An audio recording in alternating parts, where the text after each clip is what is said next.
So, ayun, good afternoon guys. So, sa mga rider dyan ng kinabubuhay pag di-deliver gaya ng mga Lalamove, mga Grab, okay, or kahit sinong rider na mahilig bumiyahe. Oo, gaya ko mahilig ako minsan kahit wala namang lakad, mahilig ako pumunta-punta sa ibang lugar. So, meron ako marirecommend sa inyo na bag.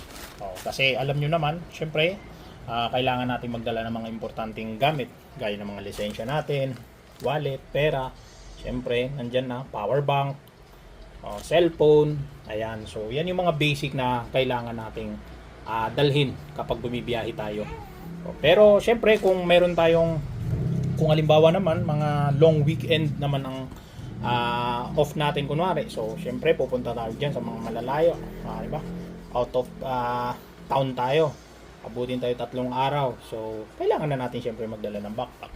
Pero kung mga short ride lang naman, meron akong marirecommend na pag sa inyo na fit yung mga gamit na importante sa atin. So, nabili ko to sa Shopee sa mismong Ozoko. So, tara, unbox natin to and para makita na rin natin. So, maganda to kasi na gamit to nung kasama ko sa trabaho.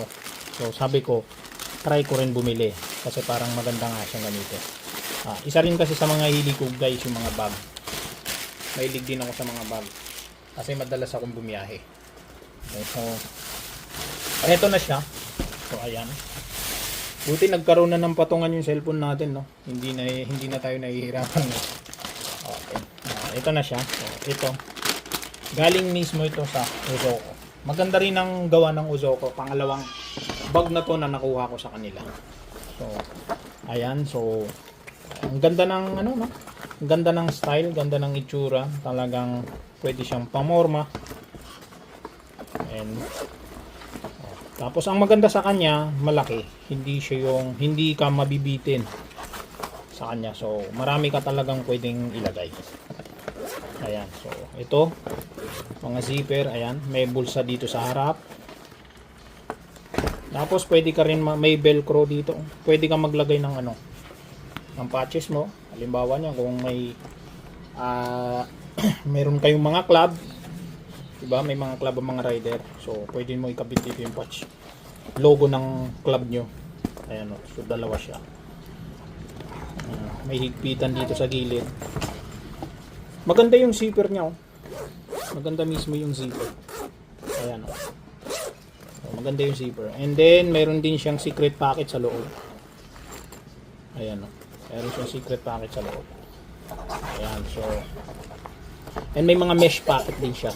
So, dito siguro ilalagay yung charger or wallet or wire, kung anong dalan nyo na tingin nyo dapat doon ilagay. Kasi ako, madalas kong dala power bank, cellphone, wallet, yun lang naman madalas kong dala. So, charger, bihira ako magdala ng charger kasi lagi naman ako may power bank. So, ayan, mayroon din siyang secret packet sa likod. So, siguro dito ang ilalagay ko dito cellphone. Oo, kasi para siguradong safe na safe. Sakaling mapadaan ka sa mga lugar na talamak ang mandurukot. So, siguro dito mo na ilagay. May mga mandurukot kasi na magagaling talaga eh. Halos hindi mo namamalayan na dukutan ka na pala nila. 'Di ba?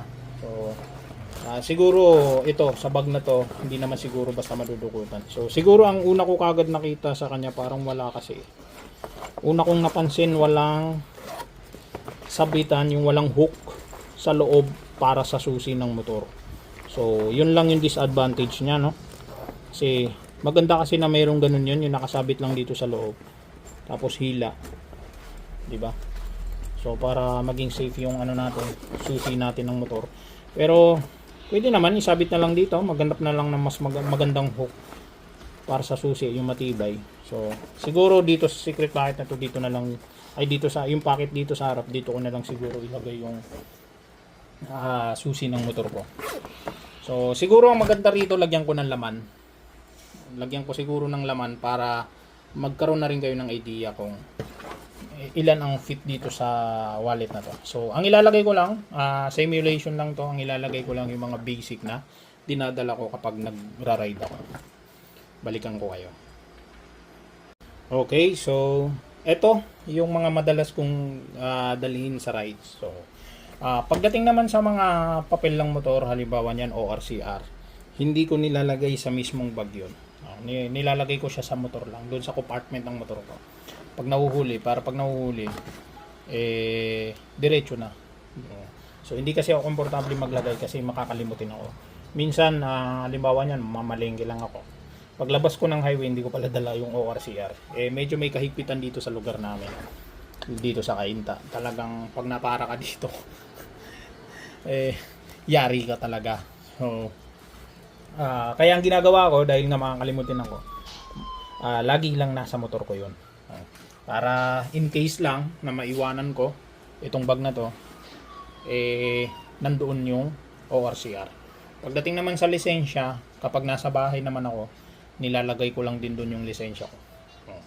Unless kung aalis ako na hindi ako magdadala ng motor, alimbawa niyan may i-receive ako, kunwari lang sa Imluwilir, ganun, doon lang ako nagdadala ng ID, ng lisensya. Pero yung lisensya at ORCR, lagi lang yan nasa motor ko. Okay, so ito yung mga sample lang to, sample lang ng mga pwede nating ilagay. So una, syempre, dito sa bulsa na to, ayan, gaya ng sabi ko kanina, dito ko nilalagay yung susi ng motor ko. Ayan, so, bukod sa susi, siguro, fit pa, barya, maglagay kang barya dyan. Para pagka gusto mo mag-park, may bayad yung parking, ayan, dito, mabilisan dukot lang ng barya. So, dito naman sa main compartment, ayan, laging dalawa ang wallet ko. So, ang wallet ko, lahat ng importante, ID, lahat nandito, lahat. O yung mga importanteng bagay na identification mo na hindi pwede mawala. So, lagi lang nakasukbit yan dyan. Lagi lang nakasukbit. Tapos, yung isang wallet naman para sa cash. In case na mawala to, at least yung mga IDs mo, mga importante, hindi nawala. So, dito naman, pagdating sa cash, halimbawa niyan, yung mga card mo ng Mercury Drug, dito ko rin nilalagay sa wallet na to. So, laging dalawa ang wallet ko talaga. Yung isang wallet, walang lamang cash yun. Mga identification lang talaga. Tapos, ayan, salamin ko, hindi na nawawala, malabo mata natin eh. Tapos, power bank. Ayan. Then, dito sa kami, anong kabilang wallet na to, isang wire para sa power bank natin. So, ayun lang. So, ito siguro, ang lalagay ko lang dito. Kung ano pa mga resibo siguro na hindi pwede mawala. So, dyan ko ilalagay. Pagdating naman sa dito sa likod, gaya sabi ko kanina, cellphone. Ayan, so, for demo lang to case lang muna nilagay ko kasi yung cellphone, ito yung ginagamit ko ngayon na pang video. So, ayun lang. So, recommended talaga tong bag na to. Maganda naman siya. So, recommended siya para sa lahat, sa mga rider. Ayan. So, try nyo. Try nyo. Ang maganda rito, no, napansin ko may compass pa pala siya, no. Gumagana siya, Tingnan nyo, umiikot siya. Gumagana siya. So, try nyo na lang. Try nyo. Baka magustuhan nyo din. So, gawa siya ng Uzoko. Tama bang bigkas dyan? Uzoko. So, try nyo. Baka magustuhan nyo din. So, ayun lang guys. Thank you sa mga nanood. Nandyan pa rin. Patuloy. Maraming salamat. Sa mga bago, pasubscribe naman. Malaking bagay ito sa akin. So, yun lamang po. God bless po sa inyong lahat.